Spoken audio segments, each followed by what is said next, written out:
السلام علیکم ورحمۃ اللہ وبرکاتہ، مغفرت میں یوٹیوب فیملی۔ تو قیامت کی بہت ساری نشانیاں ہیں جو پوری ہو چکی ہیں، لیکن انسان یہ سوچتا ہے، ہم یہ سوچ رہے ہیں کہ ایسا کچھ بھی نہیں ہے، قیامت بہت لمبی دور ہے۔ ایسا بالکل بھی نہیں ہے کہ قیامت بہت لمبی ہے۔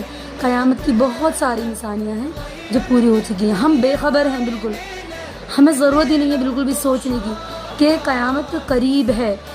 آپ تھوڑا سا ٹائم نکالیں، وقت نکالنے کے بعد آپ سرچ کریں، آپ دیکھیں، کتابوں کو پڑھیں اور دیکھیں کہ قیامت کتنے قریب ہے۔ پہلے کے جو ٹائم تھا وہ ایسا حال تھا پچھلے ٹائم میں کہ بزرگ جو تھے، مولانا جو تھے، ہوا آتی تھی، تیز ہوا، تیز آندھی یا پھر بہت زیادہ دن تک بارش، تو یہ ہوتا تھا کہ قیامت قریب ہے، اتنا ڈرتے تھے پہلے لوگ۔ لیکن آج کے وقت میں بالکل بھی یہ دماغ میں ہے ہی نہیں کہ قیامت قریب ہے۔ تو ہمیں ضرورت ہے پڑھنے کی، ہمیں قرآن کو کھولنے کی ضرورت ہے، ہمیں قرآن، معنوں کا قرآن ایک لیں اور اسے پڑھیں، اس کے معنی پڑھیں اور دیکھیں کہ قیامت بہت قریب ہے، بہت ہی زیادہ۔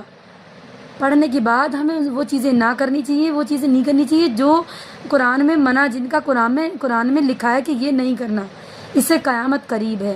تو ہمیں زیادہ سے زیادہ قرآن کو تلاوت کریں، قرآن کی، اور کتابیں پڑھیں جس میں لکھا ہے قیامت کے بارے میں۔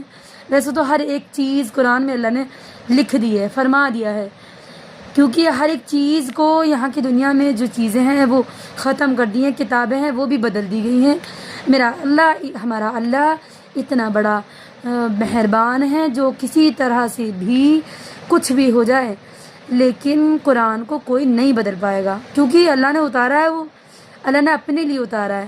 اس لیے ہمیں عبادت کی ضرورت ہے، تو پلیز آپ عبادت کریں زیادہ سے زیادہ، دیکھیں ہمارے اللہ نے کیا فرمایا ہے، کس چیز کو کرنے میں فائدہ ہے، کس چیز کو نہیں، کون سی نیکی ہمیں اپنے لیے کرنی چاہیے، اپنے آخرت کے لیے، اور کون سی بدی نہیں۔ ہمیں گناہ نہیں کرنے چاہیے، ہمیں گناہوں سے بچنا چاہیے، ہمیں نیکی کرنی چاہیے، اپنے سے بڑوں سے عزت سے بات کرنی چاہیے، اور اپنے سے چھوٹے سے بھی عزت سے بات کرنی چاہیے۔ اپنے بچوں کو اچھے اعمال سکھاؤ اور نیکی کراؤ، ان کے سامنے کچھ ایسے کام کرو جو وہ اچھے کریں دیکھ کے، کیونکہ بچہ دیکھ کے ہی سیکھتا ہے۔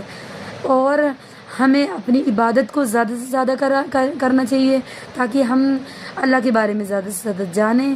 تو پلیز ہمارے حضور اقدس صلی اللہ تعالیٰ علیہ وسلم کی سنتوں پہ چلیں، ان کے بتائے ہوئے طریقوں پہ چلیں جیسے وہ چلتے تھے، اور ہمیں دعاؤں میں یاد رکھیں پلیز۔ جزاک اللہ خیر۔ 5 وقت کی نماز پڑھ لیں۔